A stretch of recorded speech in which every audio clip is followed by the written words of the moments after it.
Assalamualaikum warahmatullahi wabarakatuh. Alhamdulillah, segala puji bagi Allah yang telah menyampaikan niat kita, sehingga pada kesempatan hari ini kita masih bisa bertemu kembali di dalam pembelajaran daring online. Yang pada hari ini kita akan melanjutkan pembahasan kita akan memasuki bab 2, yaitu dengan judul perubahan sosial. Pada minggu yang lalu kita sudah membahas tentang interaksi sosial. Interaksi sosial ialah hubungan timbal balik antar manusia sebagai bagian dari makhluk sosial. Makhluk sosial ialah makhluk yang tidak bisa hidup tanpa orang lain. Akibat dari interaksi sosial itu, maka terjadilah adanya pengaruh-pengaruh antar individu-individu. Dan akibat dari pengaruh-pengaruh itu, maka akan menimbulkan perubahan sosial. Pada kesempatan kali ini saya akan membahas tentang bentuk-bentuk perubahan sosial. Yang pertama bisa nanti kalian lihat dalam denah bentuk-bentuk perubahan sosial. Yang pertama adalah perubahan sosial dilihat dari waktunya. Ada dua, yaitu revolusi dan evolusi. Dilihat dari pengaruhnya ada dua, yaitu pengaruh yang besar dan pengaruh yang kecil. Dilihat dari perencanaannya, yaitu ada yang direncanakan dan ada yang tidak direncanakan. Mari kita bahas satu persatu, dan nanti tugas kalian mencari contoh selain contoh yang disampaikan oleh Pak Guru di sini. Yang pertama, bentuk sosial yang disebut dengan revolusi. Revolusi itu sendiri berasal dari kata perubahan yang terjadi secara cepat. Contohnya di sini saya ingin mengambil sebuah contoh, yaitu revolusi industri di Inggris yang terjadi pada tahun 1750 sampai 1850. Kurun waktunya 100 tahun, cukup lama.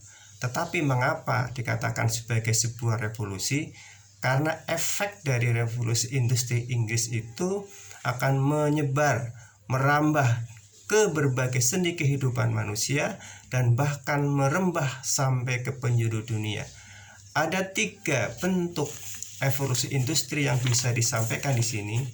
Yang pertama adalah pertanian, transportasi, dan komunikasi. Satu yang paling menarik ialah transportasi. Dengan transportasi ini maka orang-orang Eropa akan menemukan berbagai alat, dan yang pertama ialah mesin uap. Dengan mesin uap itulah akan menggerakkan kapal-kapal, sehingga kapal-kapal itu nanti akan berjalan mengarungi berbagai samudra yang ada di dunia dan akan sampai di Indonesia. Dan nanti setelah sampai ke Indonesia akan merubah begitu besar terhadap kehidupan masyarakat Indonesia, termasuk selama sekian ratus tahun Indonesia dijajah. Itu mengapa sampai dikatakan sebagai sebuah revolusi, karena efek dari revolusi industri di Inggris akan merambah ke berbagai bidang dan akan merambah ke seluruh dunia. Tugas kalian adalah mencari apa contoh dari revolusi itu.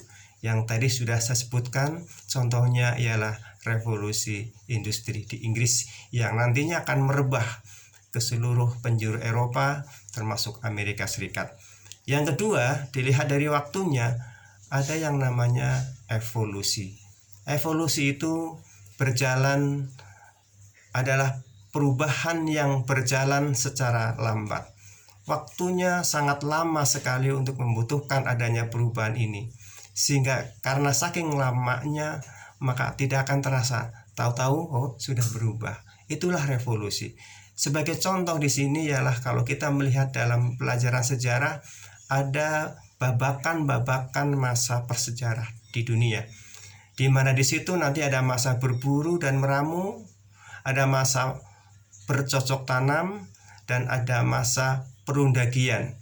Berburu dan meramu lebih dikenal dengan istilah food gathering, dan masa bercocok tanam lebih dikenal sebagai food producing. Nah, untuk merubah dari masa food gathering ke food producing itu membutuhkan waktu yang sangat lama, ratusan tahun, mungkin beratus-ratus tahun, sehingga tahu-tahu secara tidak sadar kita sudah sampai kepada perubahan yang nanti mengarah kepada perundagian dan seterusnya, dan sampai kepada yang sekarang, masa peradaban yang modern yang ditemukan dengan berbagai macam teknologi-teknologi.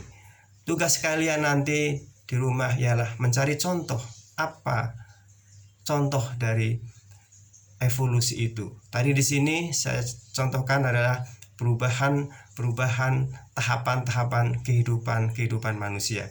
Yang ketiga, dilihat dari pengaruhnya, perubahan sosial itu bisa berpengaruh kecil dan bisa berpengaruh besar. Berpengaruh kecil, mengapa dikatakan pengaruhnya kecil? Karena hanya dilakukan oleh segelintir orang. Perubahan ini, aktivitas ini hanya dilakukan oleh sekelompok orang. Itu pun karena ada sesuai dengan selera pribadi-pribadinya, dan itu tidak merubah tatanan sendi-sendi kehidupan sosial. Contohnya misalnya apa? Mode rambut misalnya, mode pakaian, atau mode rumah dan seterusnya. Tetapi ingat, meskipun ini kecil, tapi jangan dianggap sepele. Karena apa yang kalian lakukan meskipun kecil, termasuk mode rambut misalnya, mode pakaian misalnya, itu menunjukkan kepribadian kalian, menunjukkan akhlak kalian. Apa yang kalian pakai menunjukkan akhlak kalian. Maka kalian harus menggunakan sesuatu dengan sesuai dengan norma etika dan porsi yang tepat. Jangan sampai kalian hanya karena mode baju, mode pakaian, kalian menjadi terjebak masuk ke dalam sesuatu yang akan merugikan diri kalian. Kalian akan masuk sebagai orang yang dicap kurang etik dalam berperadaban. Yang keempat adalah perubahan yang besar. Perubahan besar itu dikatakan sebagai sebuah perubahan besar karena satu, skup pengaruh perubahan itu mengarah kepada masyarakat yang luas dan merubah sendi-sendi kehidupan masyarakat. Contoh misalnya di Purbalingga. Dulunya masyarakat Purbalingga adalah masyarakat pertanian, agraris. Sekarang hampir berubah kepada masyarakat industri dengan banyaknya dibangunnya pabrik-pabrik di Purbalingga, terutama pabrik rambut yang dari Korea itu. Contoh dari masyarakat agraris misalnya, dia mempunyai karakter tersendiri, berbeda dengan masyarakat industri. Masyarakat agraris cenderung tertutup, cenderung tidak terbuka dengan peradaban-peradaban lain, dengan budaya-budaya lain. Sedangkan masyarakat industri cenderung dia gampang menerima perubahan-perubahan dari luar. Itulah bedanya masyarakat agraris dengan masyarakat industri. Purbalingga sudah mulai mengarah kepada masyarakat industri, meskipun pelan, tetapi nanti pada akhirnya akan ke sana, sehingga Purbalingga akan menjadi masyarakat yang terbuka dan dinamis, tidak statis tapi dinamis, selalu energik karena mengikuti perkembangan perubahan. Beda dengan pertanian. Pertanian itu agraris, itu statis. Pak Tani misalnya kalau jam 7 baru berangkat, jam sekian baru pulang. Tetapi industri tidak bisa. Boleh jadi karena dia mengejar target yang harus dipenuhi, maka dia berangkatnya mungkin lebih cepat dan nanti pulangnya itu lebih lambat. Itulah namanya masyarakat dinamis, bukan masyarakat statis. Kalau pertanian, masyarakat statis. Yang ketiga, yang keempat adalah perubahan yang direncanakan. Dalam pembahasan ini, Pak Guru ingin menyampaikan sebuah contoh yang gampang, ialah pembuatan jalan. Pembuatan jalan adalah merupakan peradaban, merupakan budaya yang direncanakan oleh manusia. Mengapa termasuk direncanakan oleh manusia? Karena setiap perbuatan yang direncanakan itu pasti mempunyai tujuan. Mengapa pemerintah membuat jalan? Karena ingin antara satu daerah dengan yang lainnya terpenuhi transportasinya, bisa terhubung dengan baik dan lancar, sehingga hasil-hasil bumi yang ada di daerah lain bisa terangkut untuk dipindahkan ke daerah yang lain. Yang keenam ialah perubahan yang tidak direncanakan, perubahan yang terjadi di luar jangkauan keinginan manusia, di luar jangkauan pengawasan manusia. Boleh jadi perubahan yang ini terjadi adalah sesuatu yang tidak diinginkan. Contohnya misalnya banjir. Banjir itu adalah sesuatu yang terjadi di luar jangkauan pemikiran pengawasan manusia. Contohnya misalnya pengangguran. Mengapa terjadi pengangguran? Karena ditemukannya teknologi. Teknologi itu adalah sesuatu yang direncanakan, tetapi efeknya adalah pengangguran bisa berefek kepada sesuatu yang buruk. Meskipun direncanakan, tapi efeknya bisa sesuatu yang muncul tidak direncanakan. Yang keenam, yang kelima dan keenam ini ada sebuah poin yang terjadi. Apabila kita merencanakan sesuatu dan sukses, maka kesuksesan yang kita terima, yang kita dapatkan harus dinisbatkan kepada Allah. Tetapi sebaliknya, apabila ada sesuatu yang buruk yang menimpa kita, banjir, gagal misalnya, gagal panen misalnya, tidak berhasil dalam ikhtiar misalnya, itu harus dinisbatkan kepada kesalahan manusia. Jadi kalau sukses harus dinisbatkan kepada Allah, tetapi kalau gagal itu dinisbatkan kepada manusia. Banjir, sakit, bangkrut misalnya, sebagaimana Al-Quran mengatakan, wa ma asobakum min musibah fabima kasabat aydikum.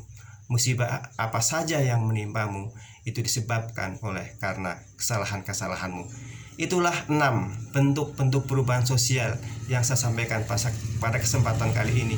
Dan tugas kalian nanti di rumah mencari selain yang tadi saya sampaikan contoh-contoh ke-6 itu, dan itu nanti akan dikumpulkan pada pertemuan minggu depan. Saya kira hanya itu yang bisa saya sampaikan, dan yang terpenting dari adanya bentuk-bentuk perubahan sosial itu adalah bahwa kehidupan selalu berubah. Manusia tidak bisa lari dari perubahan, karena ini menjadi bagian dari sunatullah, bagian dari Allah, sesuatu yang Allah ciptakan untuk kebaikan manusia. Meskipun ada sesuatu yang buruk dari perubahan itu sendiri, tapi keburukan itu sesungguhnya hakikatnya kalau kita melihat dengan mata hati yang tajam, itu adalah sebuah kebaikan yang bisa kita ambil di balik keburukan yang akan terjadi. Saya kira hanya itu yang bisa disampaikan. Mudah-mudahan nanti kita bisa bertemu pada pembahasan selanjutnya. Wassalamualaikum warahmatullahi wabarakatuh.